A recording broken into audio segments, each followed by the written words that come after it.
The Barbecue Central radio show will air live at 9 p.m. Eastern Standard Time.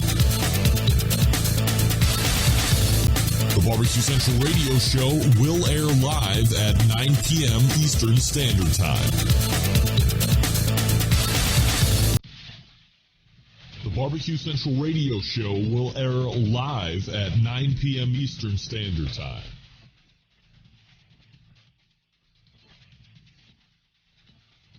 Cleveland.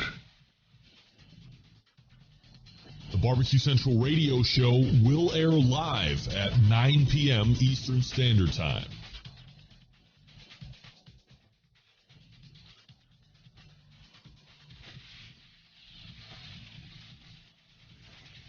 The Barbecue Central radio show will air live at 9 p.m. Eastern Standard Time. This is Marley Rampy, and you're listening to Barbecue Central.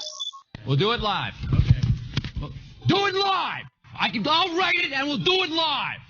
So to get that perfect barbecue, you use wood. Are you sure it's safe? Whatever. We put the lighter fluid on, strike the match, and... Oh, should we call the fire department? That might be a good idea.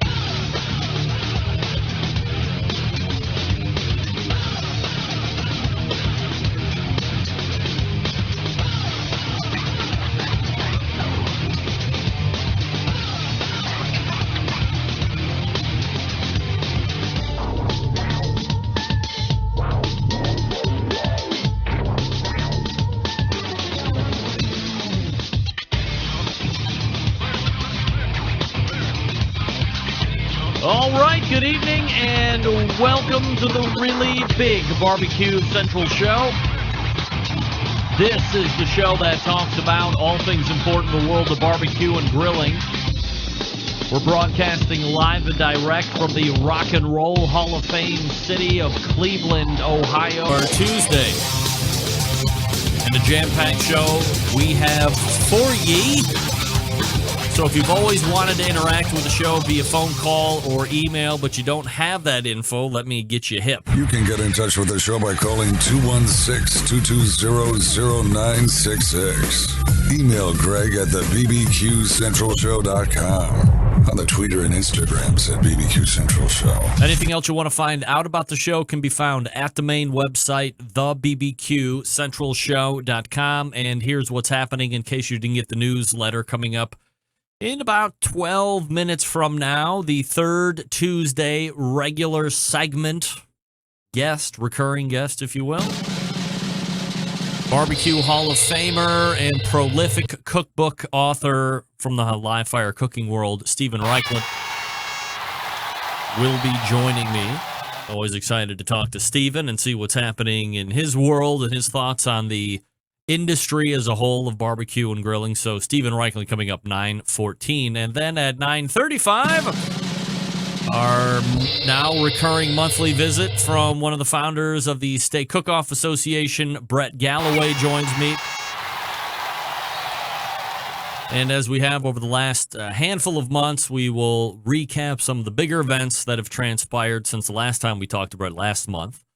We will also take a look ahead at some of the bigger events that will be taking place over the course of the next handful of weeks before we revisit with Brett again in September. And then we will talk a little bit about fuel sources, charcoal preferences, other types of meat. I had heard Brett and his, I believe, partner, how was that? Have a podcast, I believe, or it might be an internet radio show. I don't know if they do it live anymore or not, or if it's all pre-recorded, but it's the Ribeye Radio Show.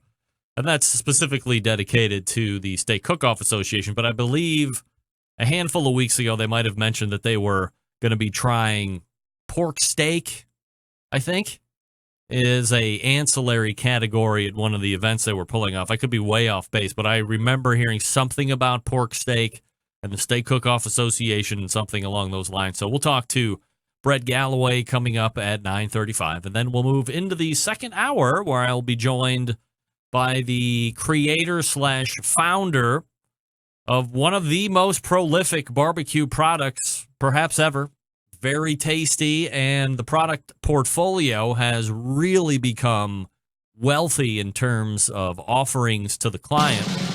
He's also the current IBCA general director or president or main man or whatever you want to call it. Craig Sherry will rejoin the show at 10:14. Looking forward to catching up with him. If you didn't know, the IBCA had its year-end meeting. Is that what it's called, Doug? The year-end meeting? Where everybody gets together. It's like a lot of these other banquets that some of these other sanctioning bodies have, where they have nice food. Everybody would get together that shows up. Also, they go over new rules that are going to be entered into the new season coming up. And then, of course, Craig is up on his second-year term, so he has to rerun for president, assuming he wants to do that. He's currently listed himself as running against one other person, so it's either going to be him or the new guy. And those terms are 2 years, so we'll have a little time with Craig. We'll reflect on the 2 years that he has had as IBCA president or general manager, partner guy, and things that he has been able to kind of push forward and accomplish, things that might be considered business left undone at this point. Are those items that he would pick up if he gets reelected? And then we'll also talk about some of the rule changes that took place. So always exciting to talk to Craig Sherry, IBCA, and Texas Pepper Jelly independently. The annual meeting. That's correct. And then at 10:35, we will close it out with one of the great characters / businessmen of barbecue. He is a manufacturer of wood pellets and a sponsor of this show, Chris Becker, but I just know him as CB from cookingpellets.com. So we'll talk a little bit about the cooking pellet industry and where it is right now, but more importantly, we'll talk about some of the new products that he is introducing into the market currently and maybe some other ones that he has ready for launch. So Chris Becker, always a fun guest, and looking forward to speaking with him at 10:35 to close the show. All right, let everybody know the show is on. Send them to all those places I tell you to each and every week. And don't forget, you can subscribe to this show on iTunes or Google Play or anyway. In fact, I have no confirmation yet. But I have submitted my podcast to Spotify. I said Spotify. And that could be a big deal. Everybody loves Spotify. It now is taking podcasts.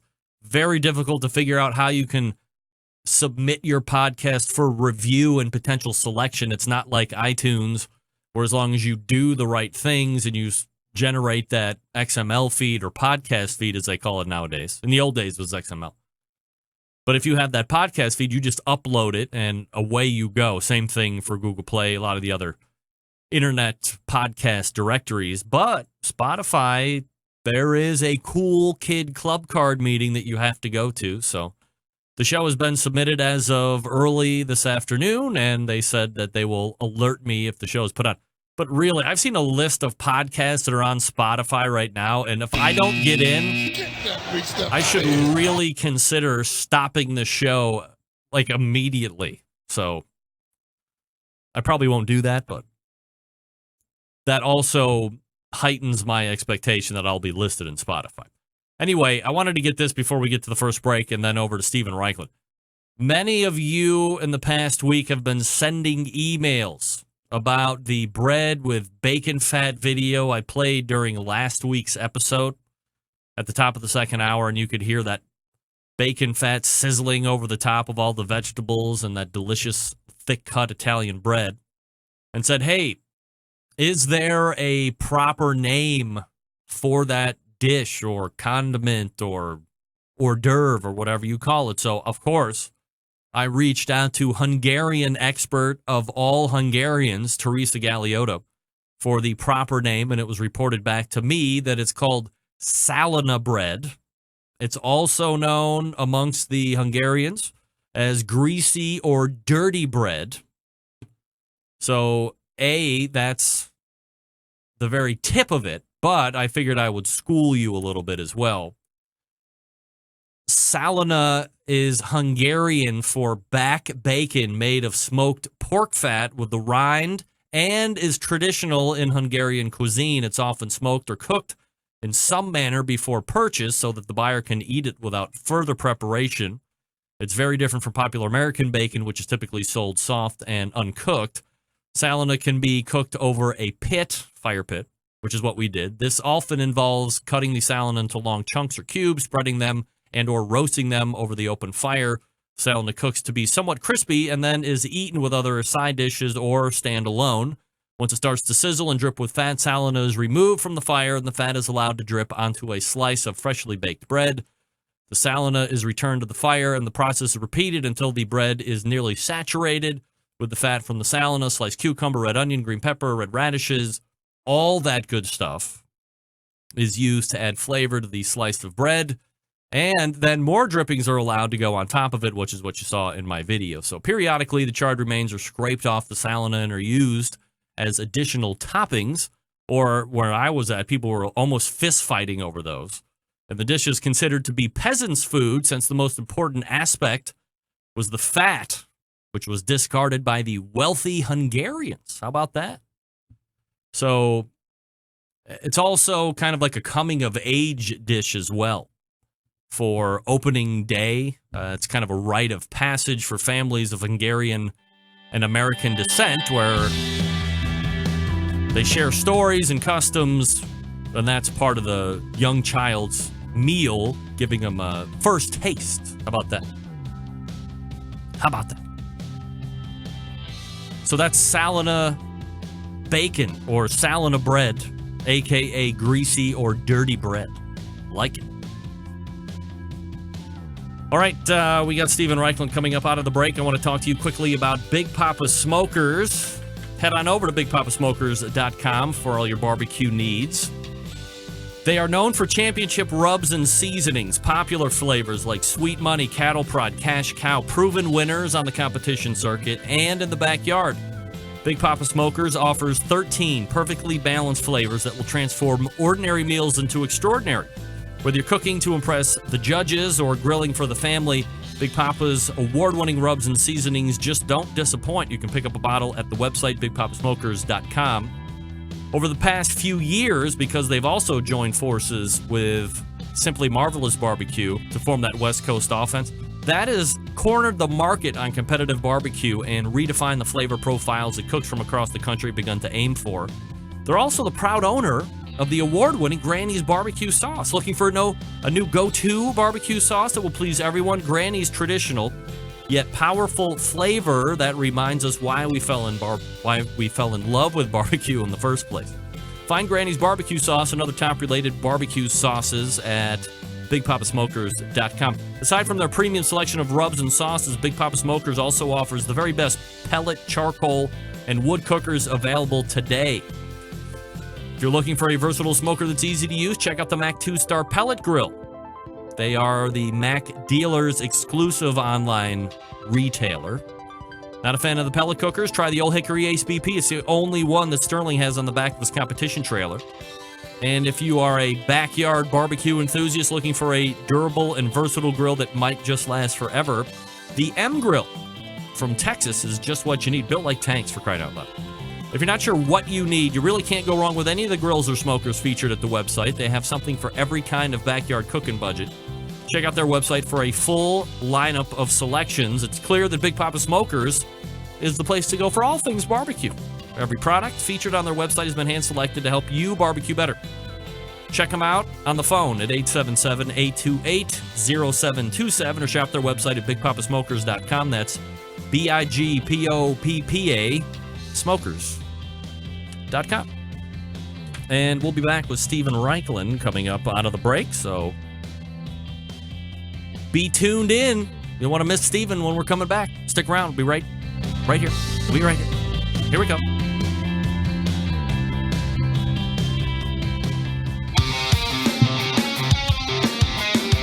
Broadcasting live from the Barbecue Central Radio Network studios in Cleveland, Ohio. You're listening to the Barbecue Central Radio Show. Once again, here's your host, Greg Rempe. Hey, welcome back. As we talked about with Emily Detweiler last week, Smithfield wants to give you the opportunity to win 5 G's by doing what you guys do best and gals, grilling, right? Grill it, share it, score. Find out how easy it is at smithfieldgetgrilling.com. It was like cook pork like a steak the last time we talked. I think I might have a week or two left on it. So get down with it. My first guest, seen here the third Tuesday of each month. 2015 Barbecue Hall of Fame inductee, TV show host, barbecue cooking class instructor, and perhaps, nay, I'll just say it, the most prolific barbecue and grilling cookbook author this world has ever seen. We race to the hotline. And welcome back, friend of the show, Stephen Reich. Stephen, how are you? Stephen, how are you? Hello? Hello? Is this thing on? Hello? Is it on?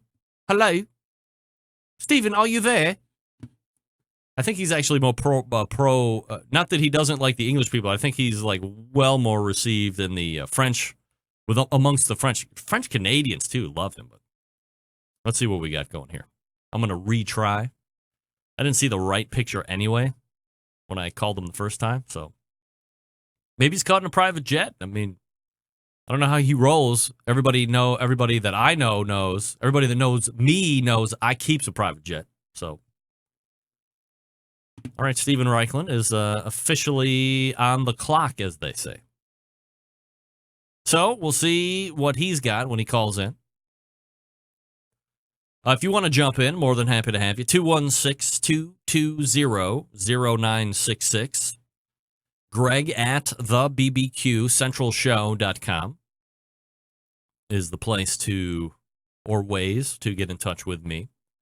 I refreshed you on the Salina bread, so please, I don't know where everybody else is going to be this coming weekend, and I know it's like 4 days away, and if you live anywhere in any type of weather corridor like we do here in the Rock and Roll Hall of Fame city, Tuesday shows that Saturday and Sunday are going to be extremely spectacular to the tune of mid-70s and wall-to-wall sunshine, which is my favorite. Of course, in a matter of minutes, that could all change to the tune of 60 degrees or 90 degrees, an incredible amount of humidity or no humidity, and on the border of snowing in the middle of August. So at the moment, it looks really nice, so very excited. We're going to be doing the big Sunday throwdown here, the let's call it the pre-Labor Day. Is that what you call it, pre-Labor Day? I don't even know if it's pre-Labor Day. Where's my mouse at? So, I mean, that's what the plan is, at least for now.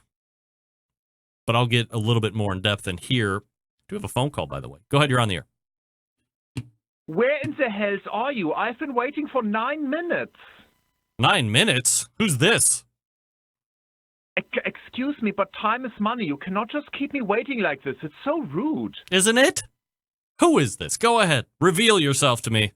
I have children to feed. I could have had like 2 or 3 other customers in this time that you've made me wait. Oh, my lordies.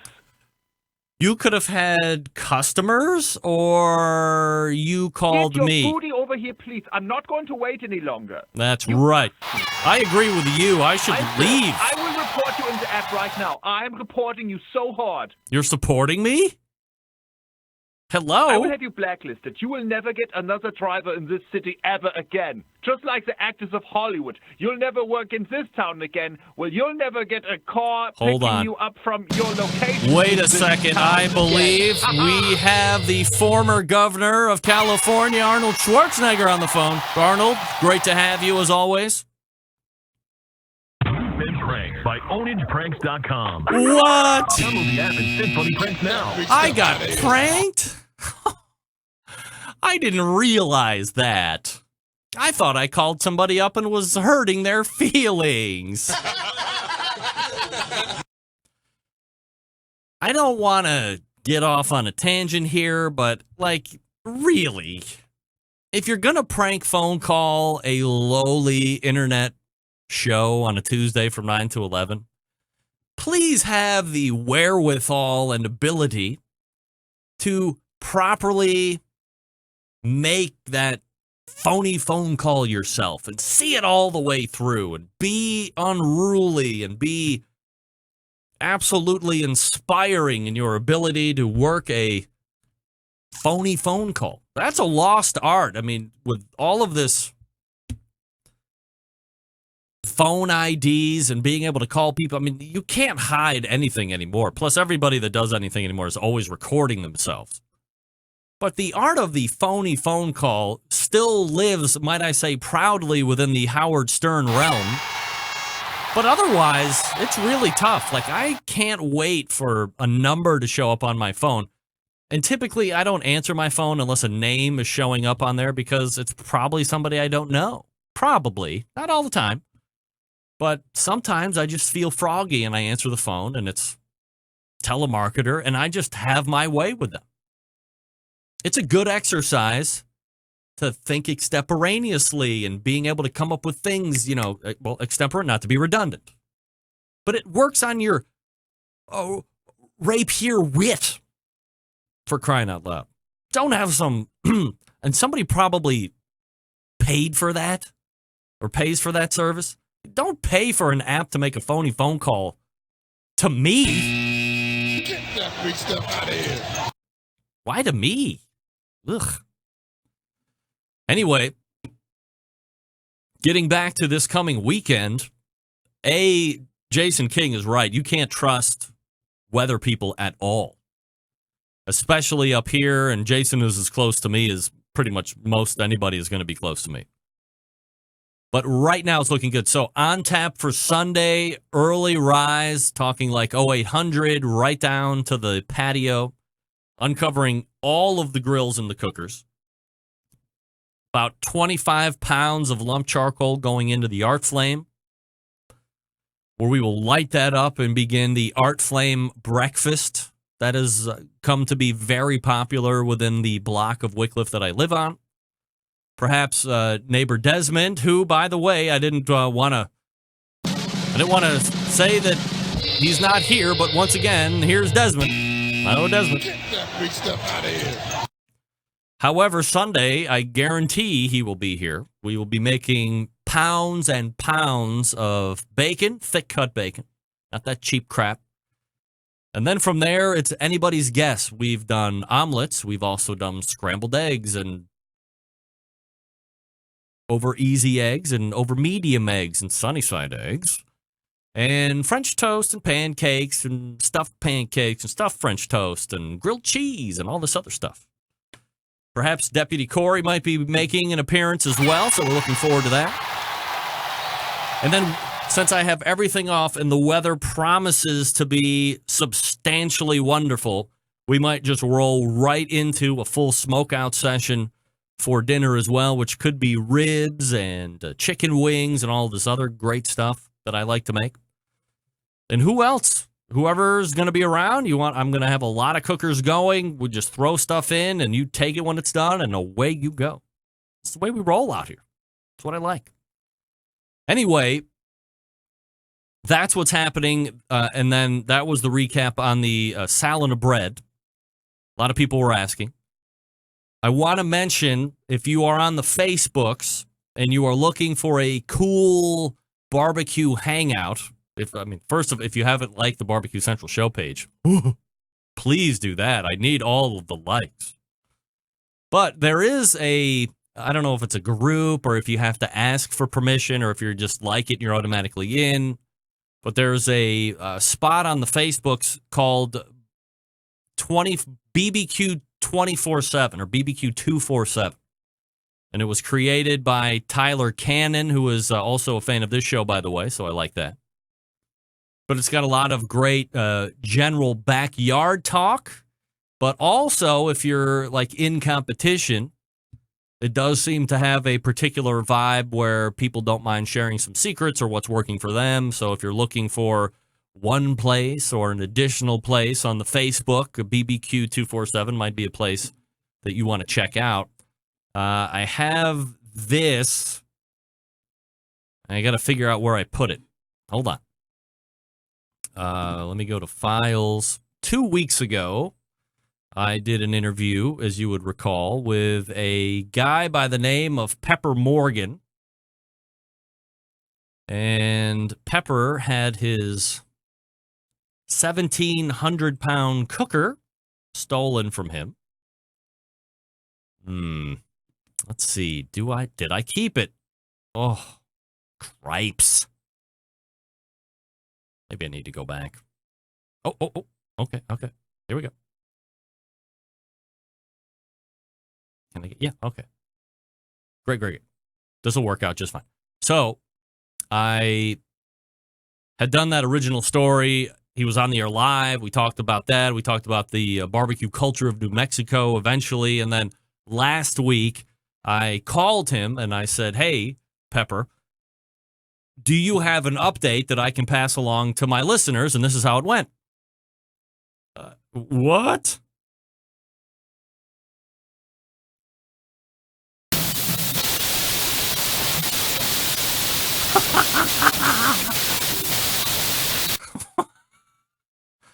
What?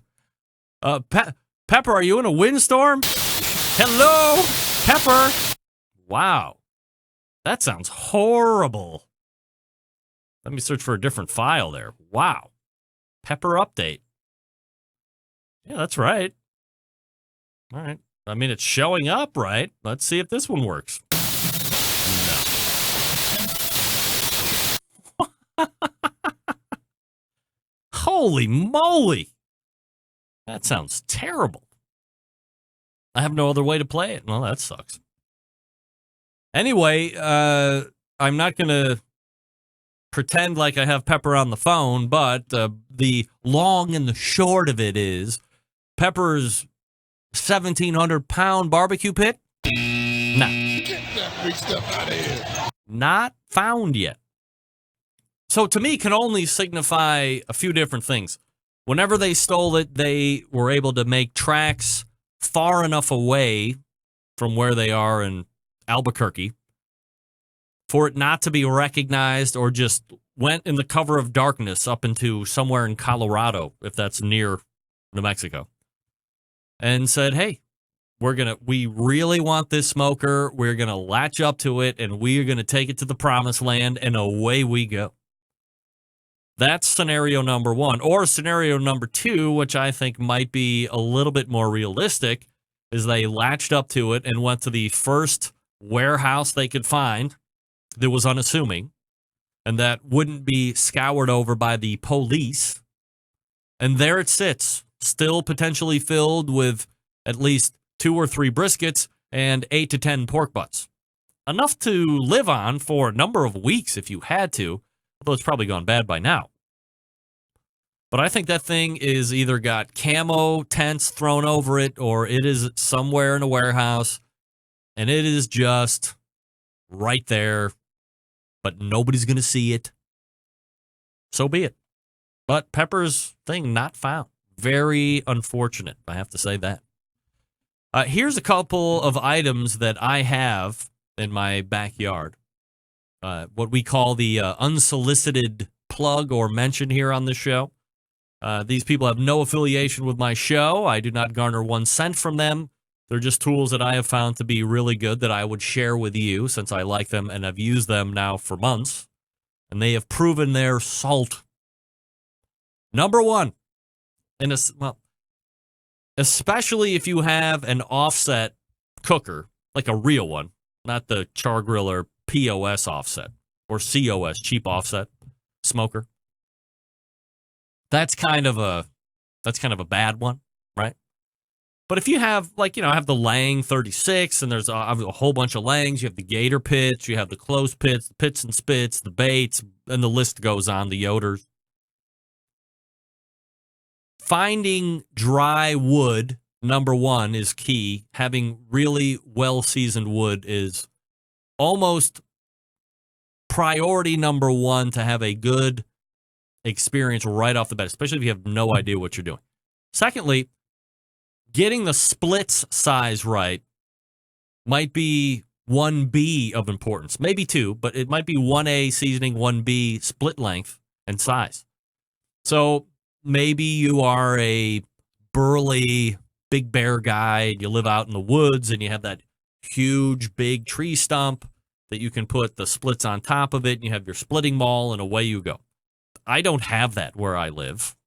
I'm not about to import some really big stump to kill my grass so I can split wood, because I'm not going to live in this house forever. So then I'm left to think, well, I hope the person that's going to buy my house is going to want this big-ass stump that I split wood on. Well, what's the next best thing? I believe I was Googling, or I was on the Amazon looking for wood splitters. And there's this product called the Kindling Cracker. And it's all steel and it's heavy AF, as the kids say, or at least sturdy. Now, this too can, if we go back to the big stump that a lot of people just put splits on and go to town right there, these have 2 mounting holes where if you have like screws, you can mount it right to the big ass stump and away you go, fully solid. Secondly, it's got a steel ring and you put the split that you got from the wood guy in there, and then it's almost got like a upside down splitting maul, so it comes to a upside down triangle, just the sharp point, so the wood sits right on top of there. You just tap it down a little bit to secure it in, and then I have I think it's a 5-pound hand sledge, and then just whack, whack, boom, and it will split it with incredible ease. Incredible ease. Not only that, so for me, I use it if I have like the normal size split of wood. I put it in half, and that seems to be the best split that works for my lang. Easy enough. But if I want to start a fire or make like true kindling, you can literally take one split and cut it or split it 15 times into like very thin, really nice kindling. Build your fire up from there first. And then while the initial fire is going in the firebox, you can take your, 10 or 12 other single splits, split those in half, and you're off and running, ready to go to run the rest of your fire, depending on what you're cooking. So the Kindling Cracker, I suggest you go to the website, the bbqcentralshow.com, click on Amazon, and then search Kindling Cracker.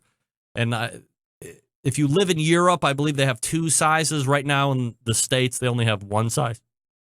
But be sure if you don't have one after you get it, and you will thank me. It's one of those things like the Chops Power Injector where you have been injecting with 1 needle all this time, but then when you get the Chops and you go 4 needles, you're like, what was I waiting for? You get this Kindling Cracker, you're going to be like, woof, this thing is awesome. Now, to go hand in hand with that for the offset, everybody has barbecue gurus or these automatic temperature control devices for a lot of the other style pits.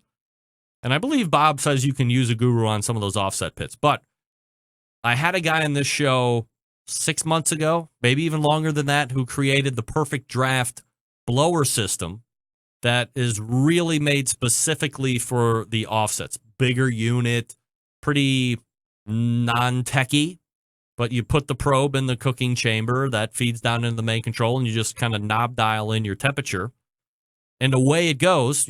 So I shut the one back pinwheel of my firebox on my lang, and then I adjust the other one where it hooks onto, 50% open, 40% open. But I leave the stack wide open. It says on the directions for Perfect Draft to cock it about 50 to 55% closed, but I believe that I'm not getting the burn I like out of that, but the way that I have works for me, and it keeps that temperature right where you set it within 5 or 10 degrees tops of variation. And the efficiency that I have been able to achieve now because of how complete with that consistent air draft burns that wood right up. You can't leave it too long because It will consume everything, but as long as you're diligent on it, you can stick a couple in there and you're not raising a blaze on the firebox. You're just keeping it stoked. It's great. That's called the Perfect Draft Blower System. Quick couple shout outs from products that I like. Love the kindling cracker. All right, folks, Cook Shack manufactures smoker ovens for barbecue lovers with any amount of experience, whether you barbecue in your backyard, on the competition circuit, or in a 5-star dining facility. Cook Shack has the unit that will do the job, and with a full line of barbecue sauces, spices, pellets, and wood chunks, it's the perfect one-stop shop.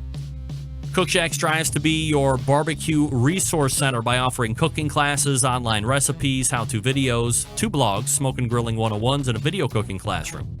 Check out their website at cookshack.com or follow them on Instagram, Facebook, YouTube, Twitter, Pinterest, and Google+. Get advice or share your passion for barbecue on their world-class barbecue forum. Cook Shack pellet-fired smokers are the choice of champions because they were designed by a champion, Ed Fast Eddie Morin.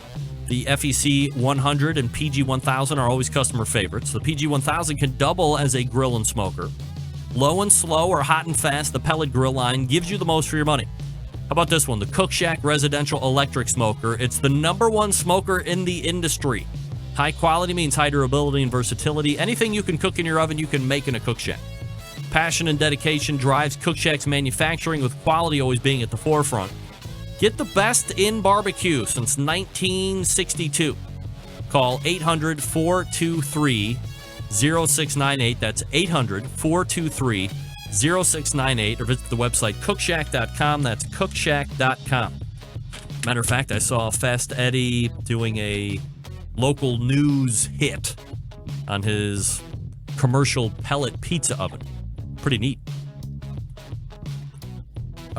Stuart Powell did say that there was going to be a residential one coming out, I thought, in the summer. Also, just a quick note, Patrick Paquette from the Basic Barbecue team saying that both sizes of the kindling cracker are on Amazon right now. Great product. I'm telling you, you're going to love it. Thanks again to Steven Reichland for showing up. Get that big stuff out of here. And we will head over and grab Brett Galloway out of the break. You're listening and watching the Barbecue Central show right here on the Barbecue Central Network. Stick around, be right back.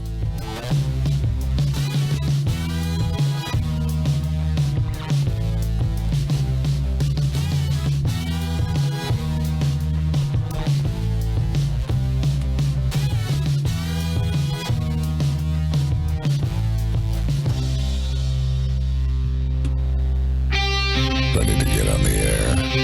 Call 216-220-0966. Now, let's get back to the LeBron James of barbecue talk.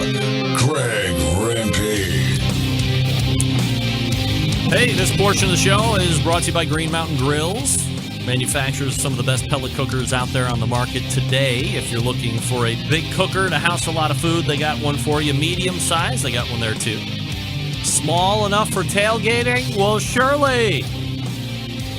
They can also supply you pellets to fire those cookers. Also, that pizza insert that I've been using quite a bit.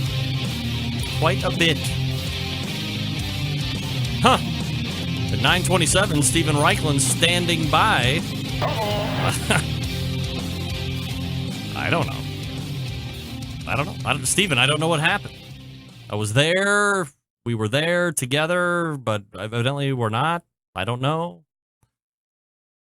I tried. What can I tell you? Anyway, the Steak Cook-Off Association is continuing to gain the popularity, and the third Tuesday of each month, we get updates from the man over at the Steak Cook-Off Association. Let's race over and welcome back Brett Galloway to the show. Brett, how are you, buddy? Doing good. How you doing, bud? Absolutely fantastic, Brett. Appreciate you making time here. You got video tonight or just audio? I thought we had video. You might need to click the little camera button there. I don't know why it decides to... Oh, there we go. Sorry about that. Yeah, that's all right. It always decides to go like auto off first or default to off and, whatever. So let's talk about great events that happened over the last handful of weeks. Like, what's Obviously, they're all important, right? But what are some of the ones that have stuck out to you as kind of the overseer? Well, we did a great event in Climax Springs on Lake of the Ozarks, Climax Springs, Missouri. I was a fundraiser for OBR. That went well, but the big deal there was we did pork steaks for the first time as an ancillary category, and the team seemed to love it. So I just mentioned that because I heard, I believe it was you and your partner, was a number of weeks ago. I was listening to one of the Ribeye radio shows, and it might have been leading up to that, and you were talking about pork steak, and there seemed to be a little trepidation there, or perhaps unfamiliarity with how that might work, but some general excitement as well. So by and large, it was, as you said, an ancillary category, but who was like providing it, and how did you find it to be generally cooked and turned in for judging? That was provided by Prairie Fresh. They provided all the steaks, or the pork steaks, for the event. I thought it was great. We had not done one before. We were a little nervous. It was the first one. You know, you set the rules. You're not sure how it's going to play out, but we thought the rules were very fair for it. I thought the turn-ins were great. Generally, most guys smoked them. I wondered if some guys were going to grill them, but you know, guys have their little red boxes out there and other items to cook them, pit barrel cookers, and it was neat. So from a Steak Cooking Association's standpoint, you obviously have that visual guideline to cook steaks to, or beef, and the other criteria that you have. How did the judging stay the same and or diverge from the pork steak? That was a good question. We left off the doneness because pork steak, what'd your grandpa tell you? You can't eat that. It's under 160. You can get trichinosis. 160, 180. You kidding? Yeah. Doesn't happen anymore. Now it's, 140 degrees is what they say is safe now. And honestly, I cook mine to about 137, 138 and let it ride up. And it's juicy. It's tender. But to judge doneness, if we had older judges, they would automatically knock them down. So we took doneness out of the equation and we changed texture to tenderness. Is it tender? Which is a lot different than texture, which is do you enjoy the texture? Well, that you can overdo anything, but tender is tender. So I think it was some good changes in it, and I felt good about it. We got great feedback. So that was just a one-off event. Is it something that, Prairie Fresh or maybe some other pork producer might say, hey, when you guys do this, consider bringing on the pork steak ancillary category for XYZ event? Well, actually, that was just the first one to try it. We're doing one in Bedford, and Smithfield is sponsoring that one.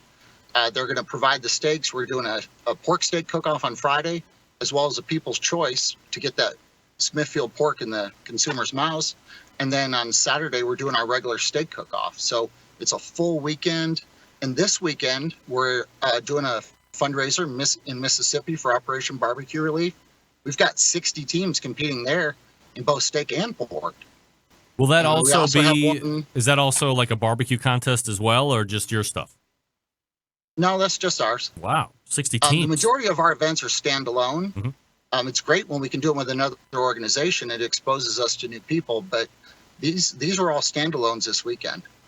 Jason King in the instant chat just put up something, and I was just thinking it as well. So let me ask you, since you're around the pork steaks here over the last weekend, do you think pork is, on the whole, might be a little underrated? Maybe let's hold bacon aside and let's hold ribs aside, but pork chops in general, they seem to be kind of the bastard son of pork for whatever reason. I totally agree with them. I mean, they take the pork butt and cut it into 7 slices, about 1 inch wide. And part of that's getting a money muscle on it, parts next to the bone. I mean, I think it's a great steak for a low value cost. It is underrated. Brett Galloway joining me here on the show. SteakCookoffs.com, the website to check out what events might be coming up around your specific location if you want to give it a shot. Current standings, Brett, what are we looking at right now? Well, we got, I'm real happy with the current standings. Dan Judd is in the lead. He is from Arkansas.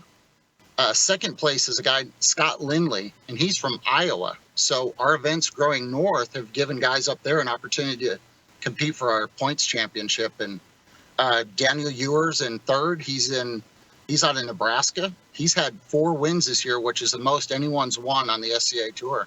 Wow. So that's kind of cool. And Gene Potts in Texas is 4th. Johnny which guys are starting to know Johnny Joseph's name. He's a godfather of steak.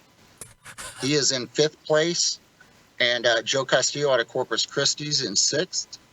Your buddies, Pancho and Lefty, I know you've used their rub. Oh, yeah. Have you tried the marinade yet? I haven't got my hands on it yet. Uh-oh. Good I'll stuff? talk to Roland. Good stuff? Yeah, it's good stuff. Yeah, he's in 7th. As a matter of fact, the week they came out with it, he won that week. Really? So, yeah, he had a little kind of dry spell for a little bit, and his stuff came out, and he started hitting again. So perfect marketing timing. Happening. Perfect marketing timing, right? Yeah, must be confidence. And then Ed Falder is in 8th. 9th is Shauna Rapolo. She was 2nd last year. And 10th place is Hold My Goat, Kenny Meeks. Kenny Meeks. So all right, we've got a great group here in the top 10. They're very varied as far as their locations, which for me is great because that just means we're reaching new markets and guys have a chance. Can you give us like the quick hit, how you get into the top 10 or how points are accumulated and kept as this thing keeps rolling on during the course of the season? Yeah, we've got a little different points system. You get a point for showing up. So everyone gets 1 point per event. And then we give 10 points for first place and 1 point for 10th place. So you get 10 plus 1 if you win. You get 10 points total for second. So it works out pretty good. The guys are enjoying it. It's not necessarily who goes to the most events. You've got to be good to win this thing. So what I found interesting was that you had somebody finish top 10 in an event, I believe, that used a barbecue dragon like chimney starter deal and a chimney griller top. So, you see the Alton Brown thing, but now like Unknown Barbecue would sponsor the show for a number of months or for a year actually. Makes the Rocket Hot chimney griller tops that actually fit onto a lot of these chimneys out there. So you're telling me a guy went to an SCA event and that's what he cooked on, finished top 10. It's ingenuity. This guy, we're cooking in Colorado this last weekend. So they had trouble getting PKs up to 500 degrees, and most of these guys cook 600-700 degrees. So this guy says, well, I'll use my Fire Dragon, and so which is basically a chimney with a blow dryer on it. So it's stoking the fire, and he was cooking at 700 degrees, he said. No way. And all he did was put a grill grate on top, and he bought a pan for $4 at Walmart as his lid to circulate the heat, and he took 8th place. So if you can cook on anything. I've said it forever. So he had this thing going and then put a cast iron pan on top of it? No, he had his grill grate. He put the steak on top of that, and he used the pan as a lid. Yeah. Wow. Yeah, kind of as a dome on top of it. Wow, because it wasn't like it was. So lack of oxygen basically isn't allowing you to achieve the heat that you normally would cook at. Basically. Correct. Yeah. Wow. Yeah, I did a class up there, and it took us an hour to get our chimney hot. If that tells you anything. Really? Yeah. Wow. We were at 11,000 feet up in St. Mary's Glacier. Well, so here's a nice lead in to this guy who's obviously very smart, because I never would have thought about doing that. But you see, or do you see after this happens, any type of a potential of what I call the shrinking footprint? In other words, in the KCBS, there's this guy Harry Sue from Slap Yo Daddy Barbecue that kind of ran with this concept over the last handful of years, and he does events on one small WSM, and he tries to use like 47 charcoal briquettes, and it's all about reducing footprint and carbon footprint and all this other stuff. So in your case, you already don't need the same amount of stuff to do an SCA event as you would any type of barbecue contest, regardless of sanctioning body. You could literally pack fuel, a cooler with some drinks, and tools and a chimney and a grill grate for the chimney, throw that in your car or pickup, and you have a legit shot to win. Oh, absolutely. This guy flew on a plane from Houston, Texas, put his grill grate and the Fire Dragon in his suitcase with his clothes. Got there, he bought the lid at Walmart for $4. We provided the charcoal, and he took 8th place. He won $100 for 8th place. Wow. Unbelievable. I mean, you could almost just dump everything there and start fresh every week. It's not killing you, at least. Right. Wow. In regards to fuel, I guess talk to me a little bit about Does SCA allow propane gas? It doesn't matter any. We do. Okay. Yeah, we do. It's any fire or heat source, which was, that guy winning the way he did was great. We've had guys win cooking on a shovel in the coals in Amsterdam. Really? So, yeah, 5th place. Wow. So yeah, there's no advantage to cooking on the propane. I mean, on gas. It's a 6-minute cook time. I think there's a disadvantage to it, honestly. From a flavor standpoint? From a flavor standpoint. But what it does is it allows the new guys to come in and try it. They're there. They can compete on their gas grill they have in their yard. And, they're going to have a great time. They may not do as well, but they're going to come back because they had fun. And we allowed them to use it. In regards to charcoal specifically, I guess, what percentage of folks do you see using lump versus briquettes? Or in other words, which ones do you see being more popular right now, and why do you think that one is more popular? I think it's about 80% use briquettes to lump. The reason is when you're cooking steak, it's the consistency of the heat. The briquettes, you can actually count how many you put in a chimney and put that amount in there each time to replicate the same heat, where I used to be a lump guy and I'd have hot spots on the grill. So if I'm cooking 2 steaks at one time, one cooks faster than the other. It just depends on the cooker, but I'd say 80% are using a briquette charcoal, whatever brand it may be. I don't know if it's unfair to say that perhaps lump is losing a little bit of its luster, but I remember 10 years ago, lump was everywhere on the internet. Everybody was talking about lump and F briquettes, and they make so much ash, and it was craziness in popularity, and it's kind of seems to run its course. I'm certainly not saying that it's not being consumed or people aren't using it by any stretch, but it doesn't at least seem to have that same kind of a luster, and I'm wondering if you think the same thing. No, I agree with you. I used to be a lump guy, and I did notice the inconsistency in it, but it really has started to be a briquette world, or at least in the grilling world.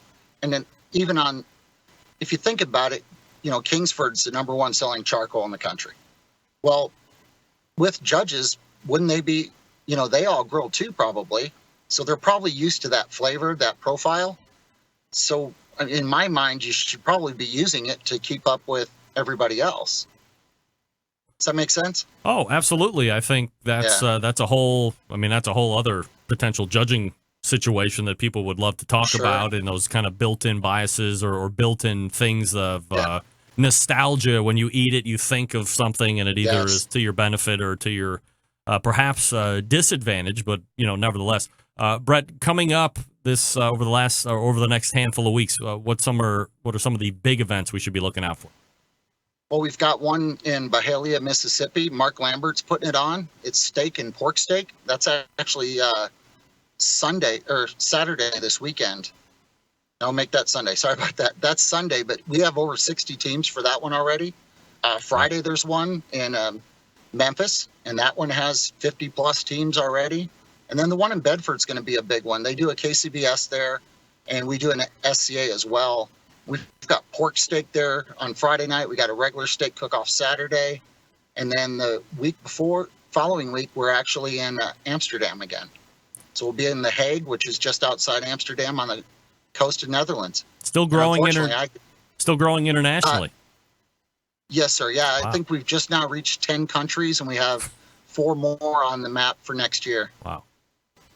I mean, it's incredible. You guys are growing internationally. You're growing here domestically. I mean, it's got to be pretty satisfying. Well, my dad always said, if you do the same thing over and over, you can expect the same results. And so we're trying to do things a little different, and that's why I have a blue light behind me. I know it looks weird, but I'm at a pop-up dinner tonight. And every time I go to one of these pop-up dinners, I meet new foodies. These foodies are the future judging for us.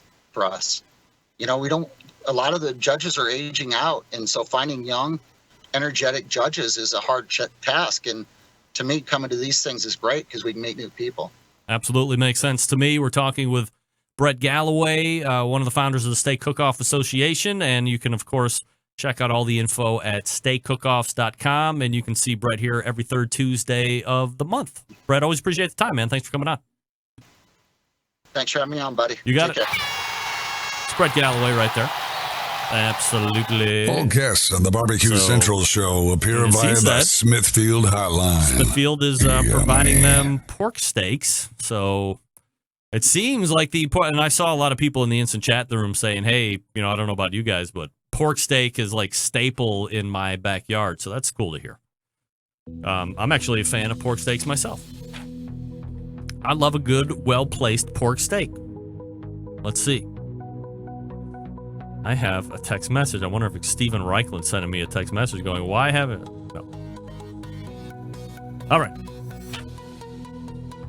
Let me talk to you quickly about the Pit Barrel Cooker. Of course, as I tell you each and every week, when you're looking into buying a new pit, a lot of things to take into account. It can get a little bit hairy. That's why I say, hey, check out the Pit Barrel and see what I'm talking about. It's kind of fun. It might be the most unique, versatile, and easy-to-use cooker available on the market today. Imagine a unit that turns out the great traditional barbecue meats like brisket, pork shoulders, and ribs, but can also ramp up in temperature to do those burgers, chicken wings, and hot dogs. Versatility all thanks to the hook and hang method, placing the food right in the center of the heat, acting like a stationary rotisserie, basically just giving you consistent results each and every time. It can go anywhere you want to go. Totally portable, fits in the back of most trucks, vans, and SUVs, and thanks to its porcelain enamel finish, Pit Barrel can withstand all of the weather types you want to put it in. Don't forget, the accessories here are not to be forgotten. Get them all, you're going to love them. You got the rubs, you got the stainless steel rub shakers, you got the unique removable ash pan, the pit grips, the turkey hangers, the hinged grill grates, the beer koozies that look like little Pit Barrel cookers, the coffee mugs that look like little Pit Barrel cookers. What is he thinking of out there? Hey, for the best part, $299, the Pit Barrel comes fully assembled, ready to cook on, and ships free right to your door. Not only does the cooker ship free, but with so few returns, everything they ship, it's free to the lower 48. Come on, give me a break. Don't take my word for it. The folks at Amazing Ribs continue to hype it. 4 years in a row, Gold Division winner. That's the highest rating, by the way. Head on over to pitbarrelcooker.com, see what everybody's talking about. And be sure to check out their full collection of short how-to videos, then pick up a few for yourself. You'll thank me later. If you have any questions, contact them through their website or call 502-228-1222. That's 502-228-1222. And yes, they will actually talk to you. Find out what great customer service is all about. That is their calling card. They want to help you use it well, get creative, and they will answer all of your questions. pitbarrelcooker.com. That's pitbarrelcooker.com. We are back to wrap the first hour right after this. Stick around.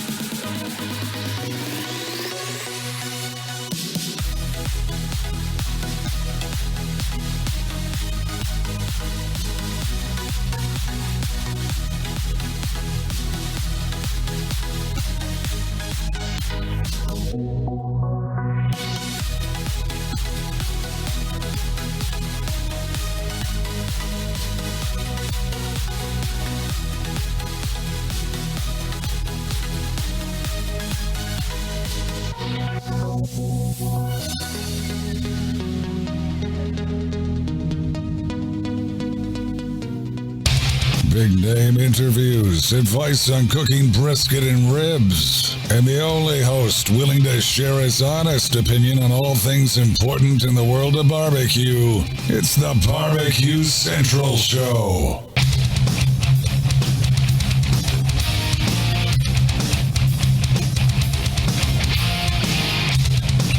All right, welcome back. Thanks to Brett Galloway for joining me.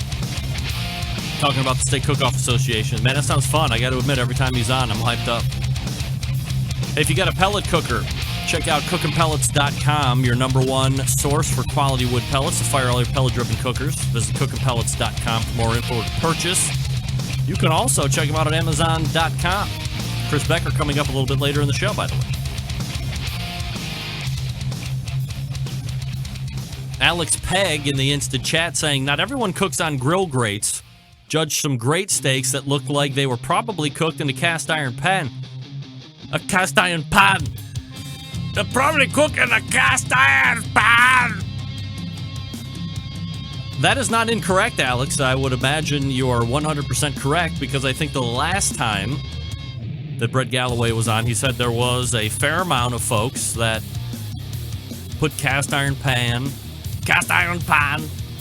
on the grill grate or on the grates of their grills, got the cast iron pan rocket hot, and then cooked the steak that way.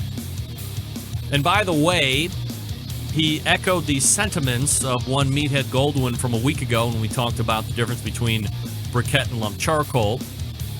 And Meathead said, hey, I know what this briquette looks like, what the shape of it is, what kind of fuel it's going to add, and I can subtract 10 or add 15 if I want to bring the temperature up by X amount or decrease it by X amount. Simple stuff. I'm telling you, man, 10 years ago, this is Brian Mayer, host Lump of owned it. Weekly. We're back right after and this. You are listening to BCRN, all barbecue and grilling all the time.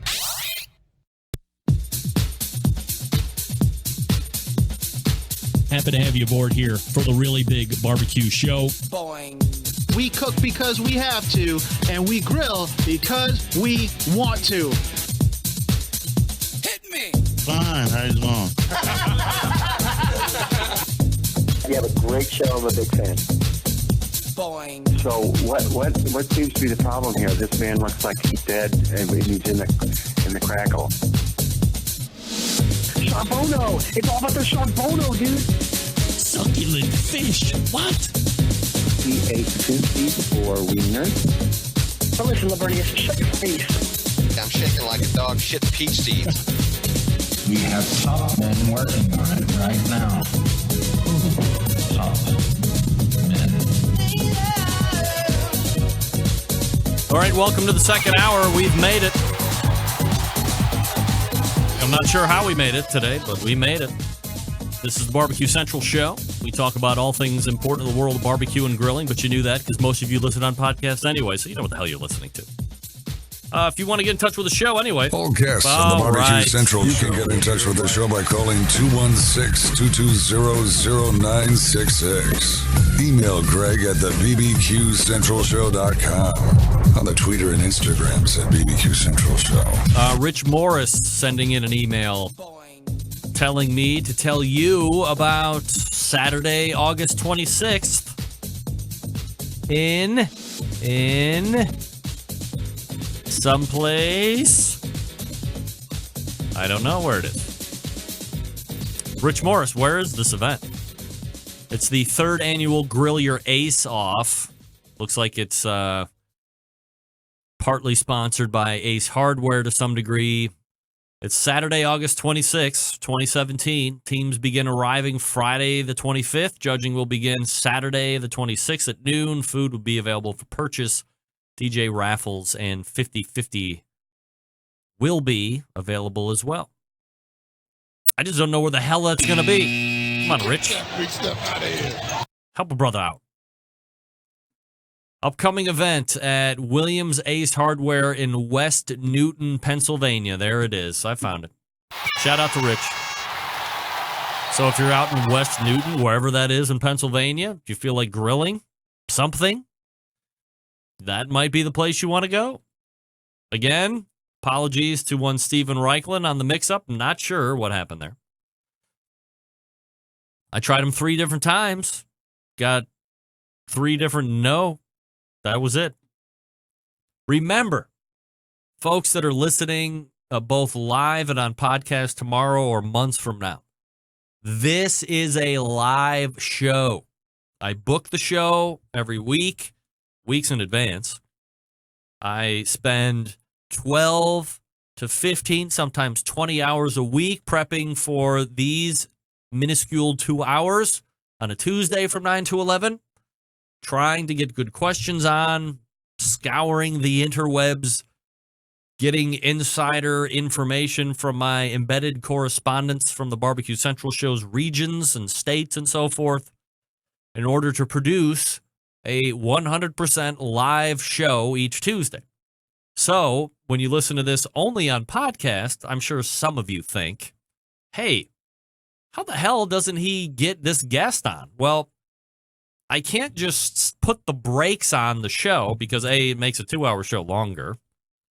And 2 hours has got to be like the max listening temperature or the max listening time. I can't imagine you guys want to sit here for like a 4-hour show. I mean, I'm no Howard Stern, that's for sure. I'll sit through 5 hours of him, and it's just fun and frivolity all day long. Barbecue can probably get a little long it's probably a little long in the tooth after 1 hour. 2 hours is probably pushing the limit for this kind of a show. Long format, industry ESPN of barbecue and grilling type stuff. But I don't throw the brakes on because the minute I do that, and I have 4 different screens in front of me, I'm watching many different things. I'm trying to watch the email, but I can't always. So as soon as that thing clicks in my mind that I got to move on, I'm off you. Like, that's it. If he would have called in during my mindless ramblings, I would have picked up. We would have had however much time was left in the segment, and then would have ejected, and that would have been it. However, that didn't happen. So if you're not calling in, or I don't see your email, and then I make the decision unilaterally at any given point during a segment that you're not showing up or I'm past it, boom, you're done. That's it.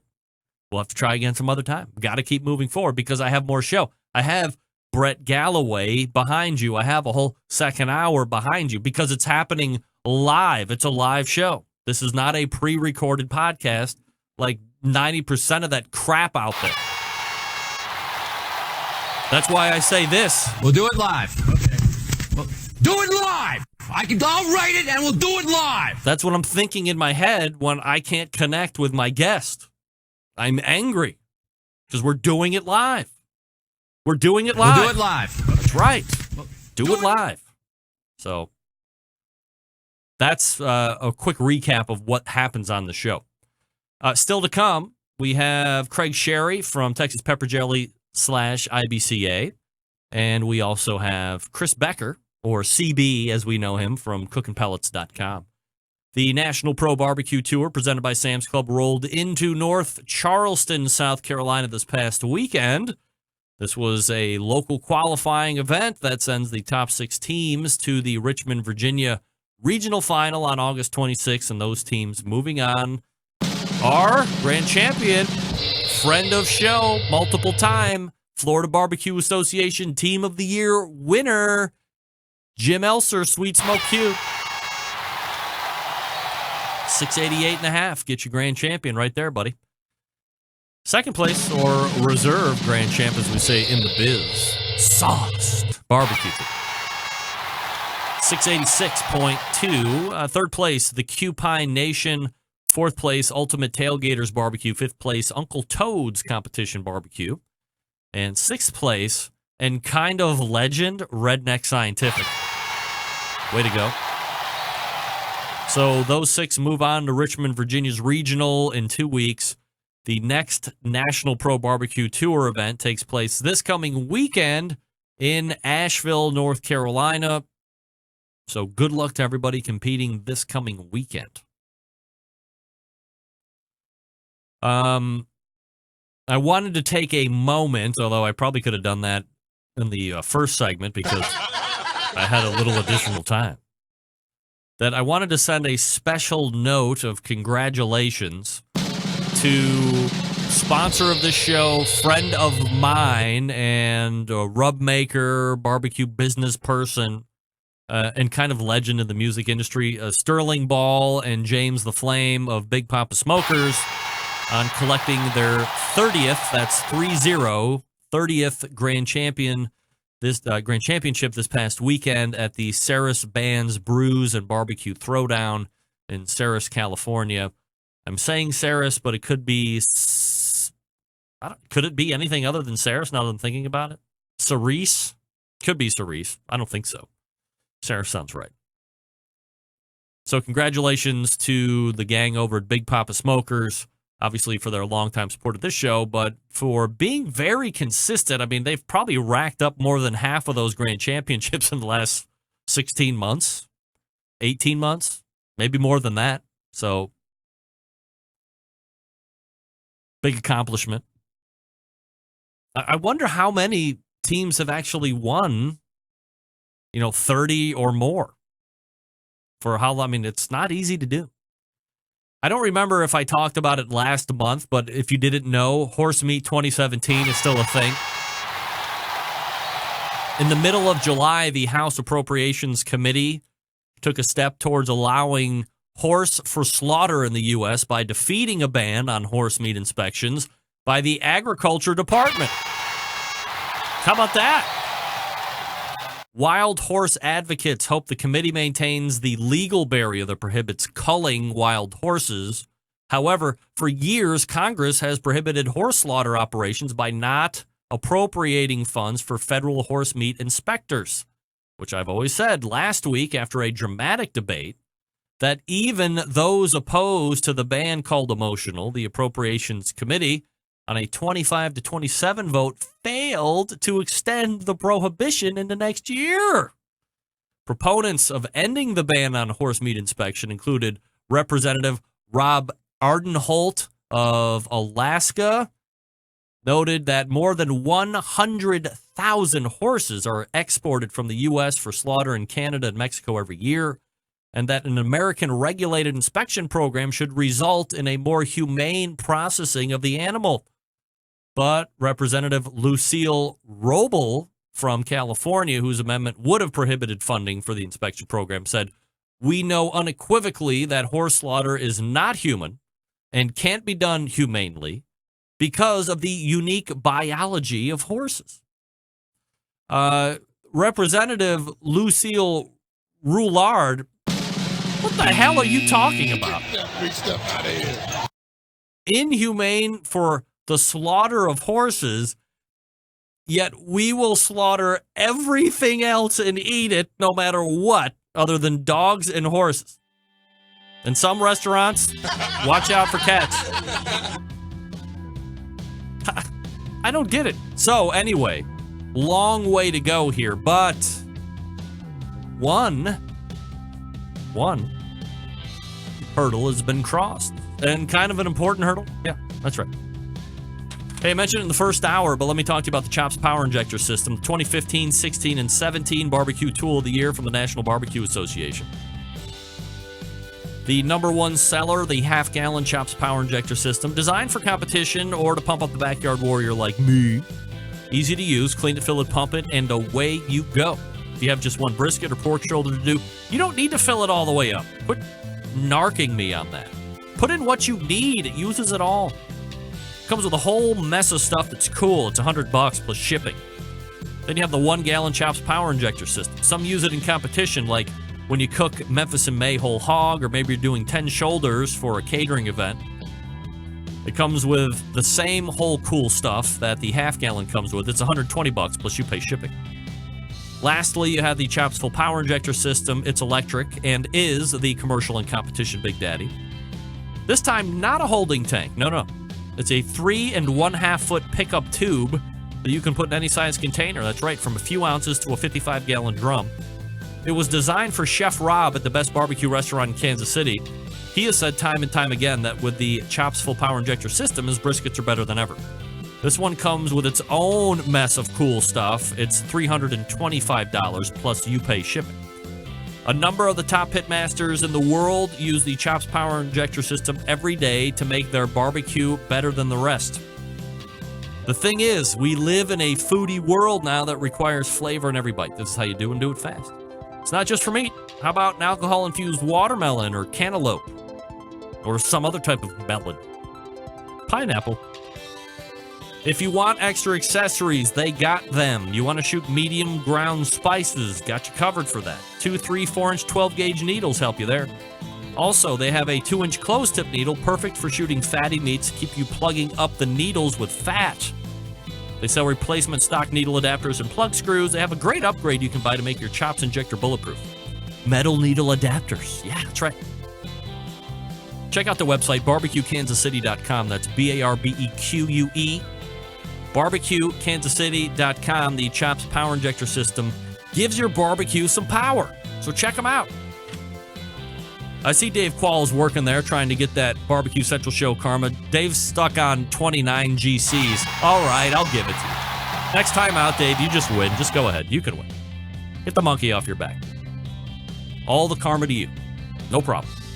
All right, we are back with the IBCA current executive director and the creator of Texas Pepper Jelly, Craig Sherry. Stick around.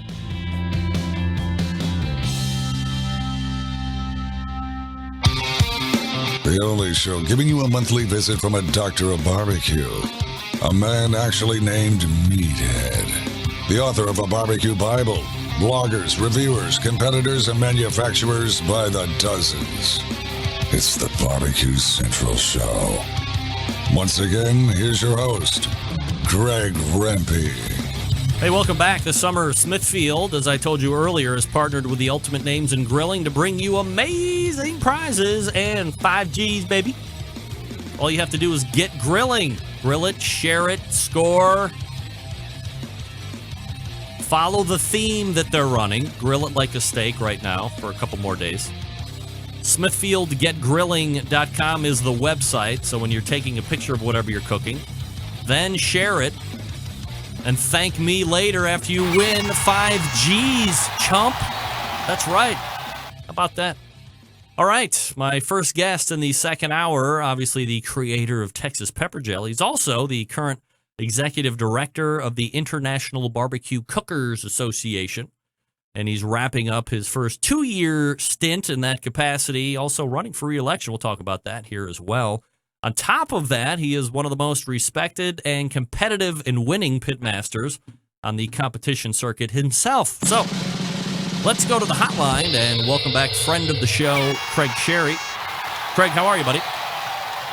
I'm doing fine. How are you doing this evening? Absolutely fabulous, Craig. Appreciate you making time, as always, for the show.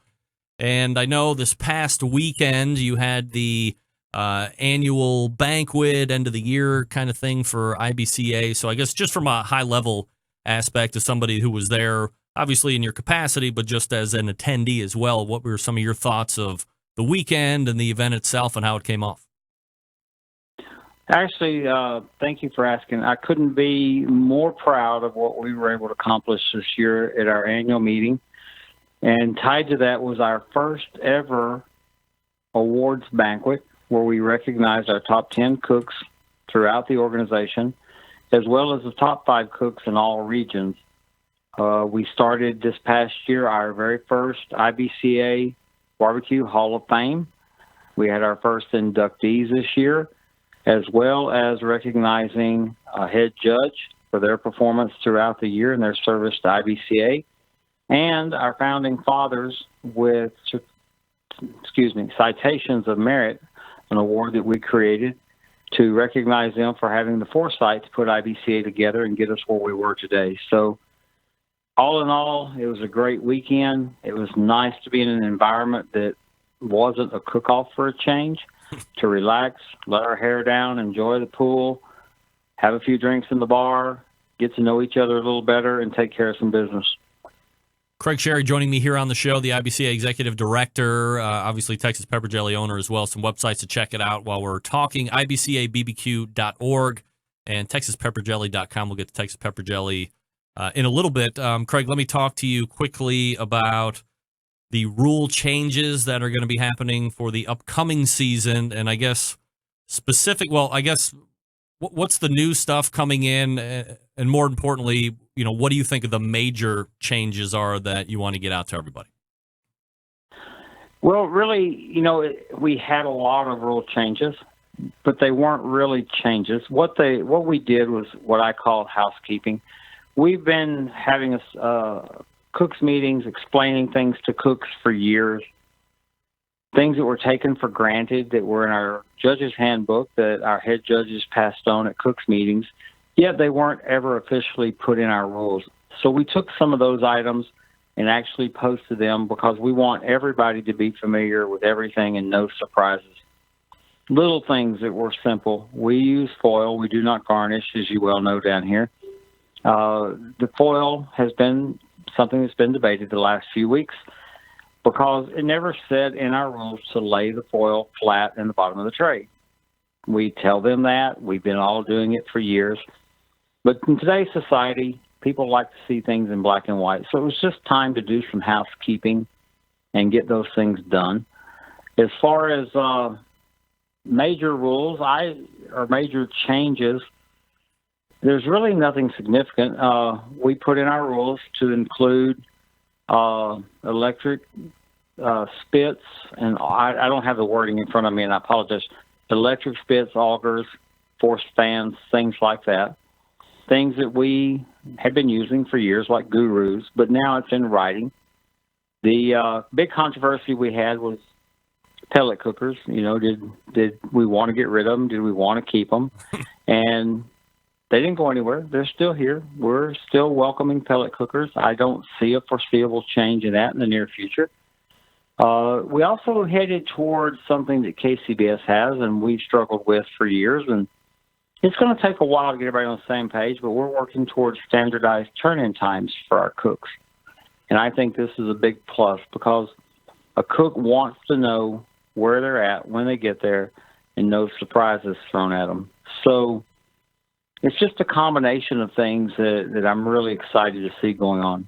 So turn-in times right now, it's up to the promoter, and any contest you go to, you know, you might start at noon at this contest, you might start at 2 at this contest, and then the times vary in between the meets as well? Yeah, actually, you know, it really has been left up to the promoter and some of our head judges.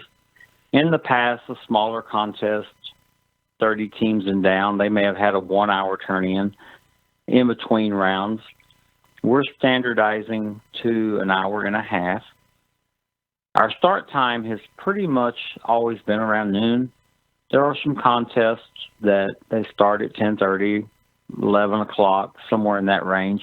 Never a late start, or very seldom a late start. But where we're angling now is 75 teams are down.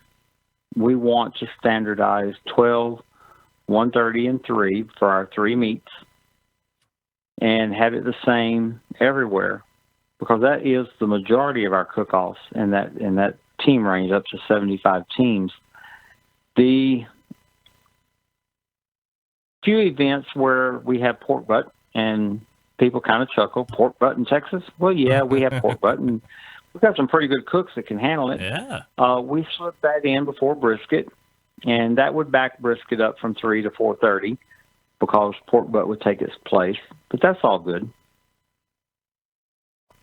Craig Sherry joining me here on the show. Craig, if we could just back up on that pellet thing real quick, because I thought it was interesting, because you have, you know, a question that said, hey, do you want to allow or ban pellet cookers? I forget what the exact wording was. But you had, you know, roughly 48% that were against pellet cookers. And then you had, so just over half were for pellet cookers. And then there were a couple of other questions, obviously, that you know that are talking about electrical accessories such as pits, augers, and forced air draft. And the other question was pits and smokers cannot be electrically controlled in either way. So I guess my question is, if one of those passes, but like the other 1 or 2 don't, doesn't that then force the hand on the other 2 potentially? Yeah, I guess it could. Right now, we have to go by what our Constitution states is acceptable. And by our Constitution, pellet cookers are acceptable. A rule change cannot negate that fact. So if we're going to approach this seriously at some time in the future to change, we're going to have to do it in a correct manner. But it didn't really seem to be a problem because we do have the majority, be it slim maybe, we do have the majority of the cooks that have no issue with the pellet cookers. As we continue to educate some of the newer cooks in the field, they're also having less issue with pellet cookers. So, yeah, they're kind of tied together, but in reality, we've accepted all of these things like the other major organizations, and there's just no need to change what works. You don't really hear about it too much in some of the other sanctioning bodies. Do you think that Texas just has kind of that, and I hate to use the term old school, but do you think that they would prefer to have offset stick burners at the majority of contests and not have the other technology? Is there some type of a pride in that potentially, do you think? With some cooks there may be.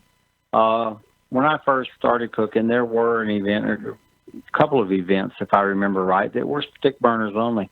And they were so limited to just stick burners, as long as you use wood, but they didn't even want uprights. These cook-offs are no longer around. They fell by the wayside. Cooks, like anything else in life, we have to look to the future. And to sit here and just to pigeonhole ourselves with something that doesn't recognize what else is out there because it's different yet acceptable, I hesitate at using the word narrow-minded, but I would probably want to say more it's just education. The cooks just need to have a better education of why some things are acceptable. One of the big arguments I hear against pellet cookers are it doesn't teach fire management. You can set it and forget it and go get some sleep. Well, guys, you can get some sleep and get up and start a little later and cook a little hotter and get the same effect. In the end, the device helps. There's no doubt about it. But if you learn to cook and you are a good cook, it's not going to matter what you cook on. The results, I've always said this in barbecue. I think you and I have even had this conversation. Over time, the cream will rise to the top. Craig Sherry joining me here on the show. Craig, in regards to the IBCA Barbecue Hall of Fame, you had mentioned it briefly kind of up there at the top of the segment here, but how is it working for you guys? What kind of a process is involved in order to become a potential member, or, that whole process? And the question is a little bit loaded because there is another Barbecue Hall of Fame in Kansas City that I have kind of railed against because I just have no clue how the hell that thing is even being run or who's seeing what. Or, I mean, if you're soliciting for people to be in in any Hall of Fame, it seems a little odd to me because there should be enough people that the only argument that should be taking place should be, well, maybe not this year, but next year, but you're never questioning credentials or things like this. So how does the IBCA Barbecue Hall of Fame set up, and how will people be going forward? Well, right now it's set up pretty simply. We have simple criteria. We want you to have been involved in IBCA, a member, and contributed in some shape, form, or fashion for 10 years. That's probably not hard and fast, but 10 years gives us a lot of people that can be nominated and chose from. The nomination process is simple. Any member can nominate a member in good standing that has met that simple qualification, and they feel that they've contributed to both IBCA, Texas, and barbecue. The nominations went before a committee, and this committee weeded through them to make sure those that fell within the criteria and those that didn't. And then the final group went to the board, and the board decided which ones they felt were qualified and which ones they thought maybe next year or the year after. There's no guarantees on anything. And we put 5 members in our first year. There's no set number. We're not going to sit here and say that a person, we're only going to put 3. I guess I'm trying to keep my train of thought. We're only going to put three representatives in. Right. We're going to put a cook, we're going to put a judge, we're going to put a promoter. And I did say that we wanted them to be a member and be involved in IBCA for 10 years, but the member is loose because we do have some promoters that have been with us for well over 10 years, but they may not be a member. But if they've contributed and they've supported us, we definitely in the future want to consider all of these people. So we had a good cross-section. This year we inducted cooks, founding fathers of IBCA, as well as Lynn Shivers. And Lynn Shivers is, while not a cook, has been a head judge, very respected, has been her husband, the founding father. She's worked diligently and hard for the organization and contributed immensely. So there was no reason not to consider a person like that. And I think that standard will continue to carry forward. I'm really, like you said, it was kind of a loaded question. I'm not sure what you were looking for, but what do you think? Well, I mean, it's loaded in the fact that I'm not at odds, but I find the other Hall of Fame in Kansas City to be this very behind closed doors, no information given. There's no criteria that needs to be met. I mean, at least within your framework, there are things that need to happen or things that you're looking for. And that doesn't seem to be the case in this other barbecue Hall of Fame that they have at the American Royal every year. And to me, that's kind of a weird thing, not to mention that, Guy Fieri's in the Barbecue Hall of Fame, which is his own problem, according to me. And, that's just my opinion. So, but Right. that's neither here nor there. And I applaud that you guys have parameters and that it's not some secret society of people deciding if people are getting in or not. It's all pretty much open and transparent. And that's all I'm kind of fighting for as well. So I'm certainly glad to hear that. Well, I can certainly agree with you, and we want to be that way. Of course, Texas has got to be a little different, so we want to do things a little bit different. But the main thing is we want to recognize the people, the cooks, anybody involved that has supported our organization and contributed to our organization first and foremost. Craig, you are coming up to the end of the first 2 years of being executive director of IBCA. What are you kind of most proud of? Some one or two items that you've gotten accomplished that you kind of set out to do. And I understand certainly that being an executive director or a president or whatever, a lot of great ideas, a lot of things you want to have happen, but there's a lot of things that have to go right in order for you to push that agenda. Well, I don't know that there's two things I can name off the top of my head.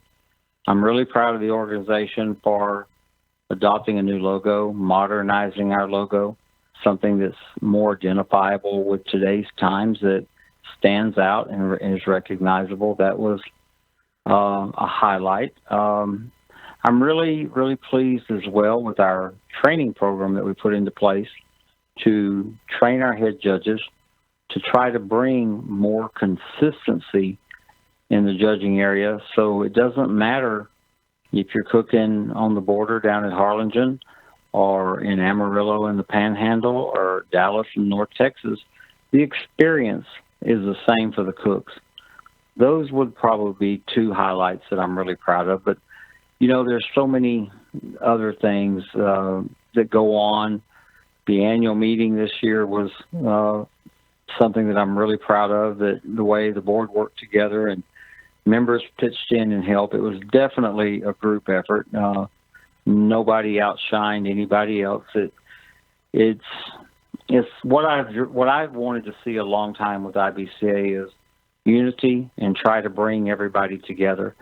We still have some areas to improve, some things to work on, but by and large, it's headed in a direction that I'm immensely proud of.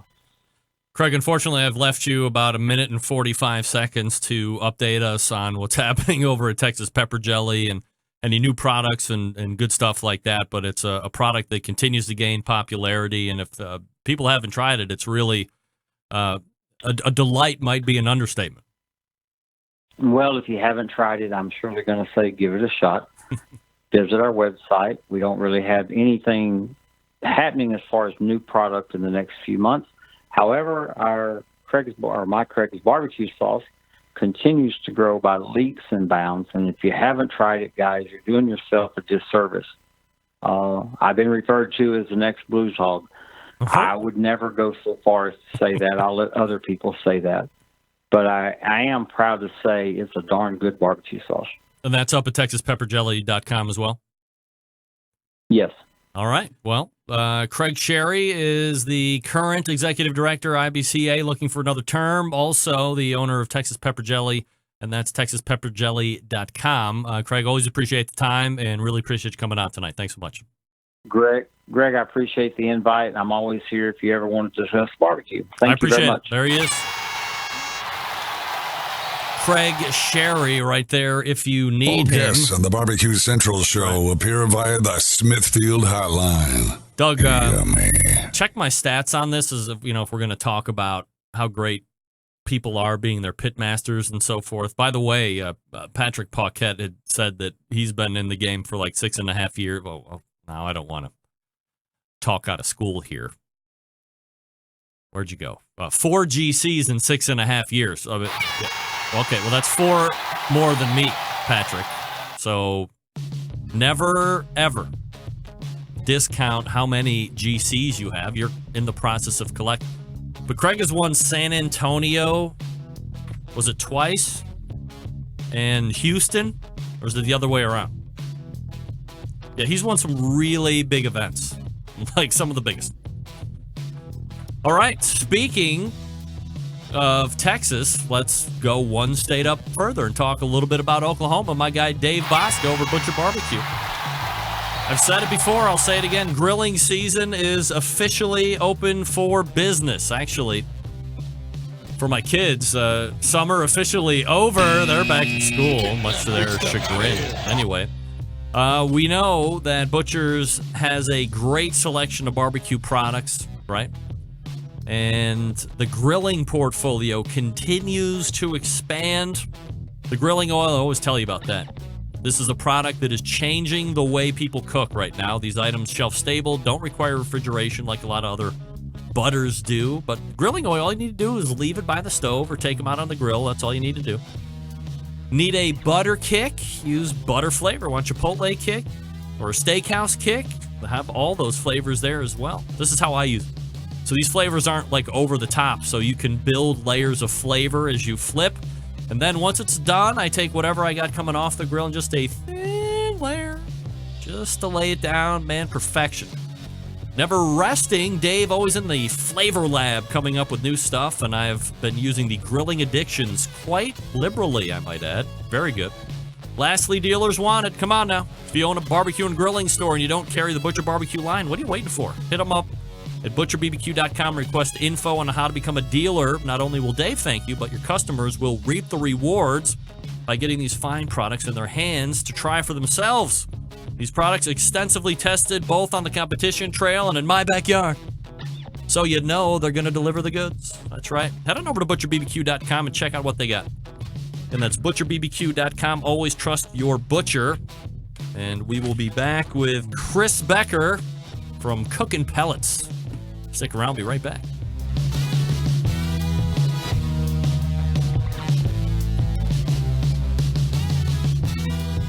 Continuing to produce incredibly mediocre content in an exceptionally professional way. You're listening and watching the Barbecue Central Show. Once again, here's your host, Greg Rempe. All right, welcome back.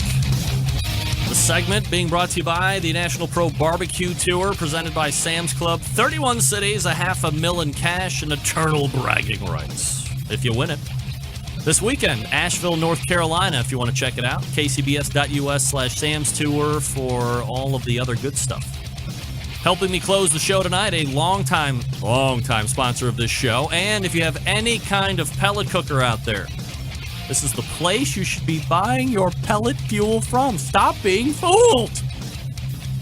Let's head to the hotline and welcome back friend of the show, Chris Becker. Chris, how are you, buddy?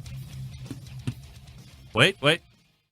You know, in order for me to have you be heard, you gotta unmute. That's right. Sorry about that. That was my bad. That helps. That's right. That's Craig Sherry right there. But here. Oh, there I am. So I don't want to get into the weeds, but you did something in the middle of my read where you changed like purple lighting and. What was that?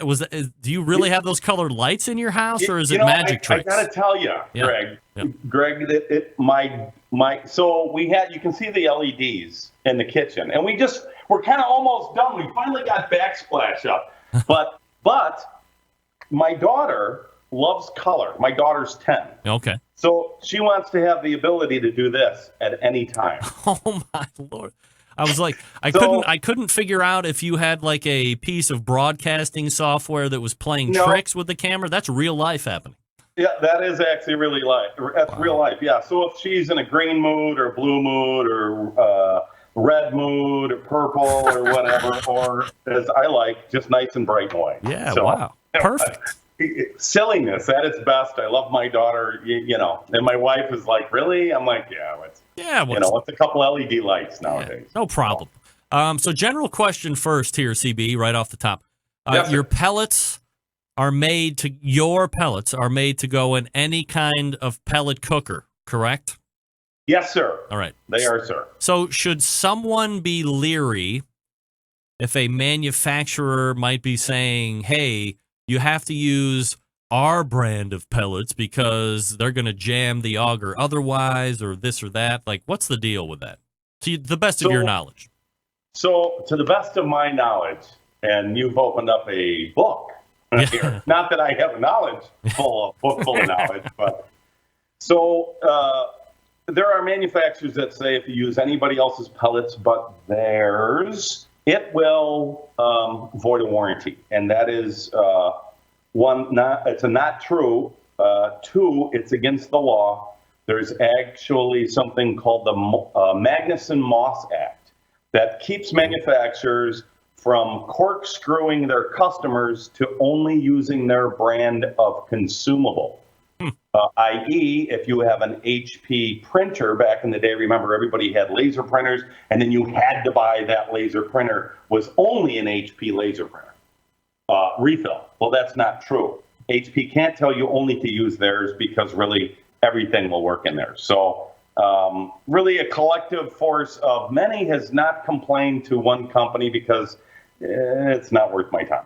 And I can't get anybody else to roll in with me, but it's a falsity all the way across. I'd love for them to call me and tell me different, but it is the Magnuson-Moss Act. You can look it up online on Google. You'll read it. It's quite extensive, but it basically means they can't do what they're doing. You can use any pellet, whether it's mine, a Green Mountain pellet in somebody else's grill, or whose ever pellet. Yeah, you could use it. So that's the answer to that question. So if you're on the fence and you're biting your fingernails, worried that you're going to be helping the show out by supporting a sponsor and their pellets, but you have something other than they make their own wood pellets, don't fall for the scam, folks. Come on.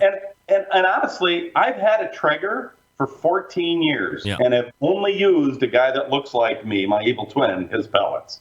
So I'm just saying. All right. So let's talk about new flavors, new products.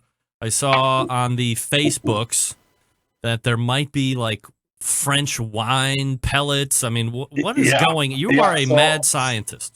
So I'll give you an insight that other people may know, and I'll give you one that nobody knows about that I'll tell about here. All right. So it's a Barbecue Central release. Tell me when you're going to do that, because I got the whole thing ready. Okay, I will. I'll let you know before I do. All right. Okay. So first, the wine pellet. We're doing. We're trying to lead.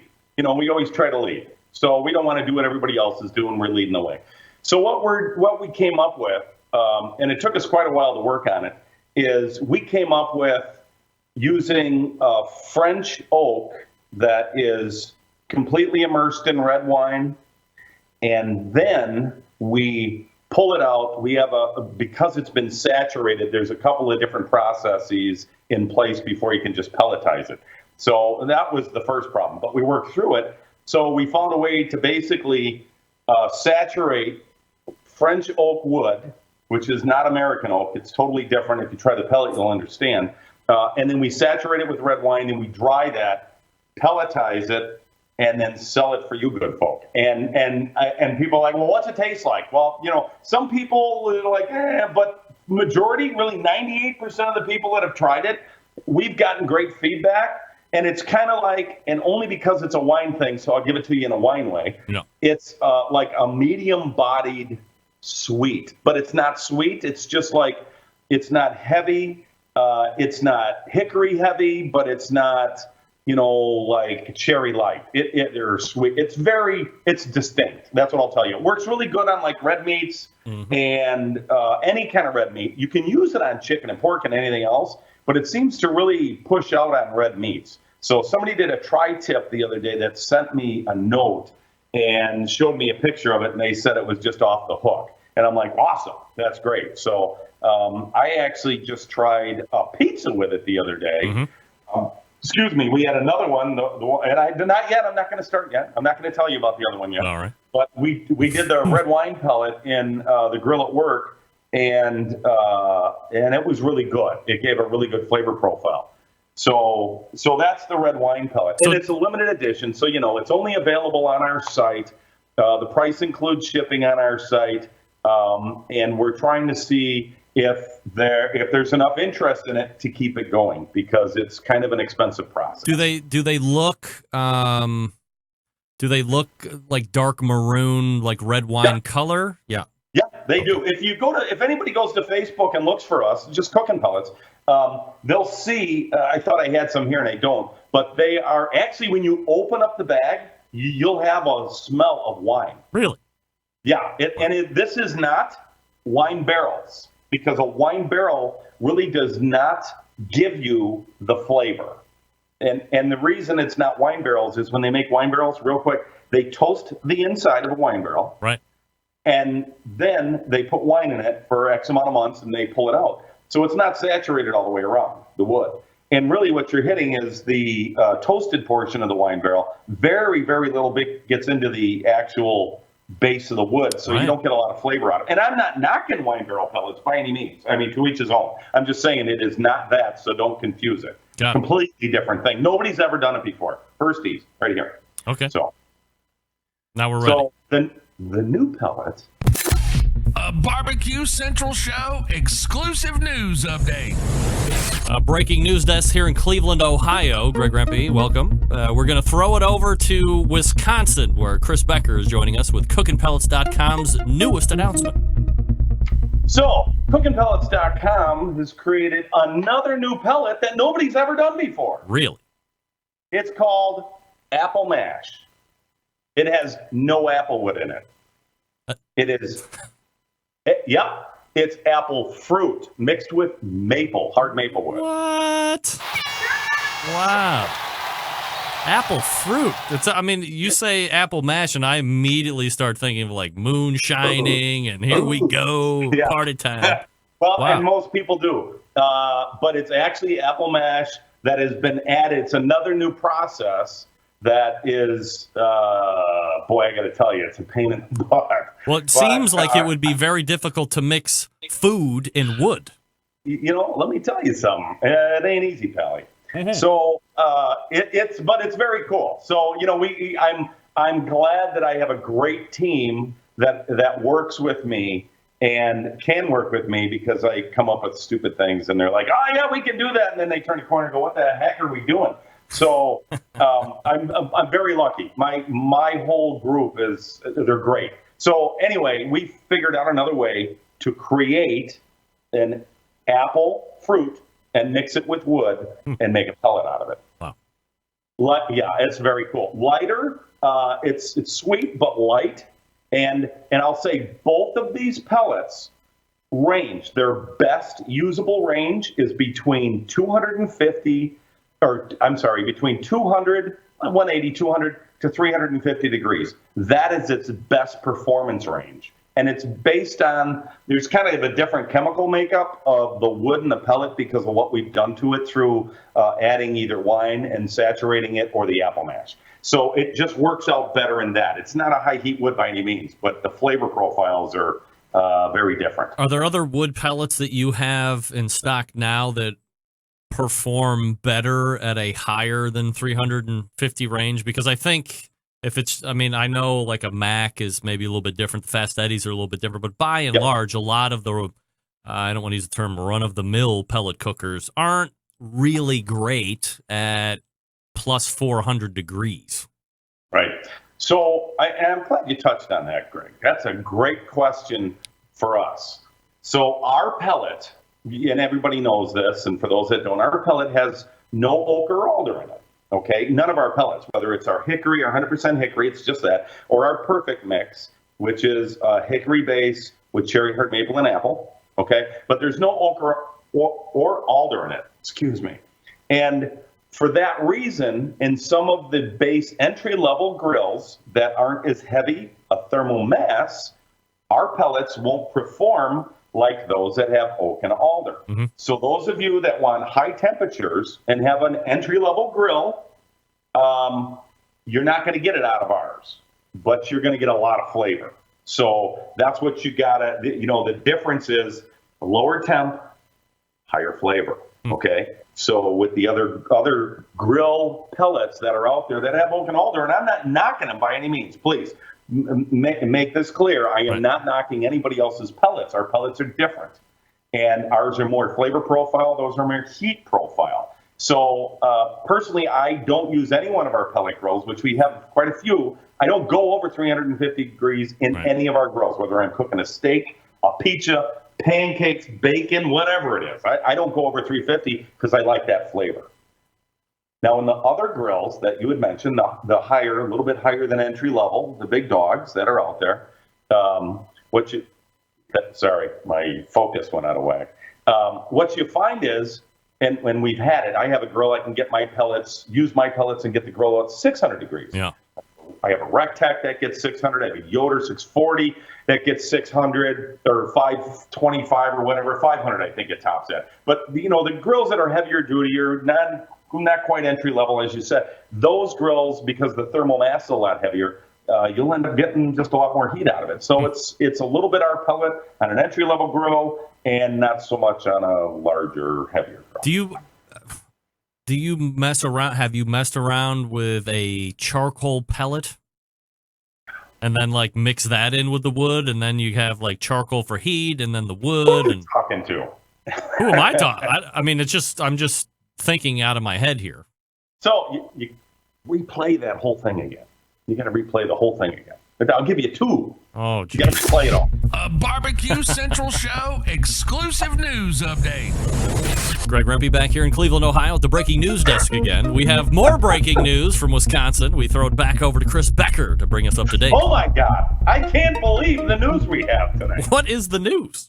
So we're actually in the midst of developing an actual charcoal pellet with a wood mix. And let me preface this with, there has been other people that have tried making charcoal pellets. Okay?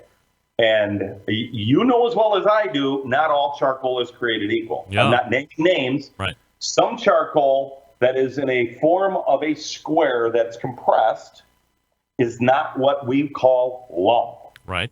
Okay.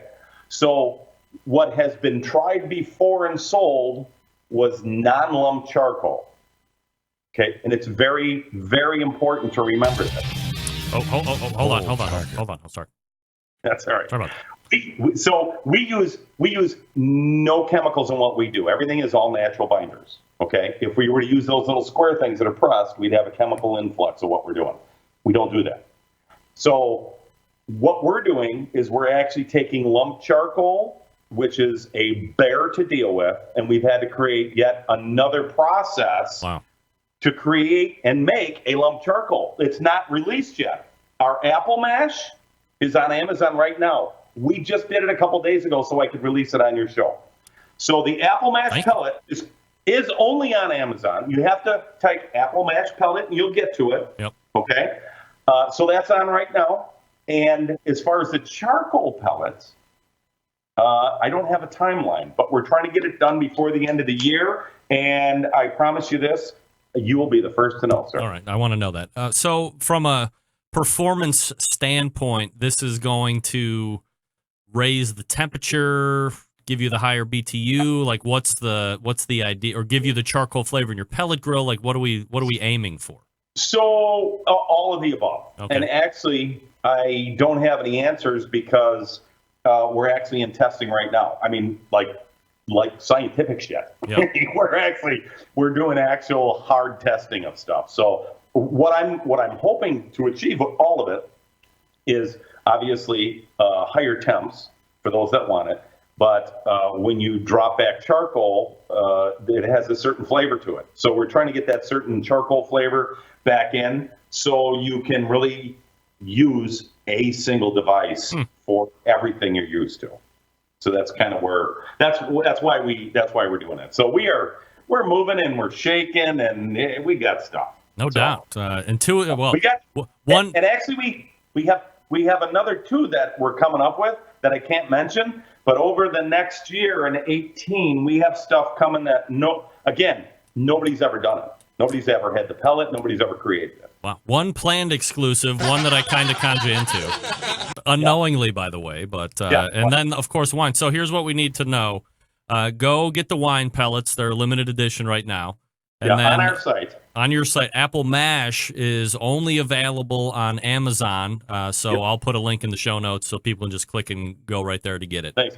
And it might say that it's not available yet because we just put it up, but trust me, it is. It might be a couple extra days to get it than normal because it's just getting into the system, but it's available. All right, and then we will have some type of wood/charcoal pellet mix, but that is not released yet.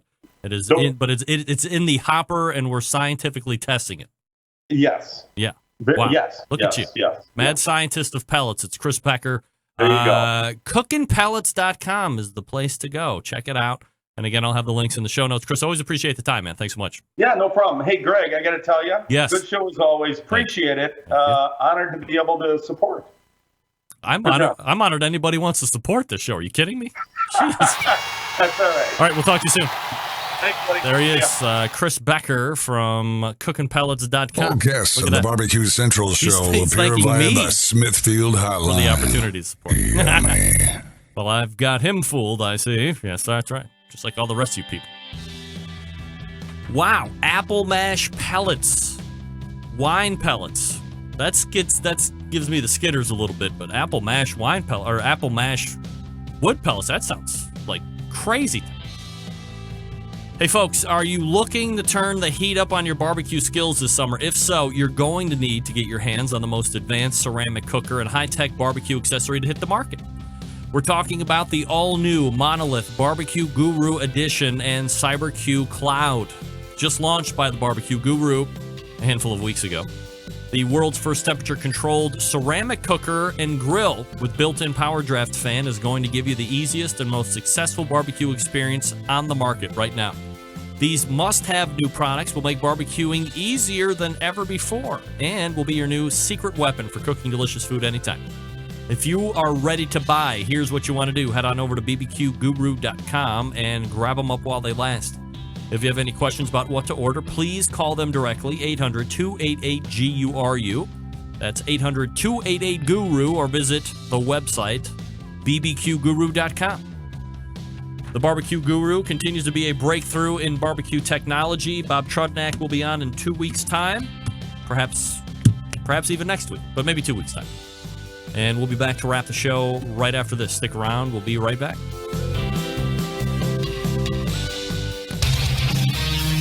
Whole packers, full racks, Do it legs live. and thighs, injecting butts.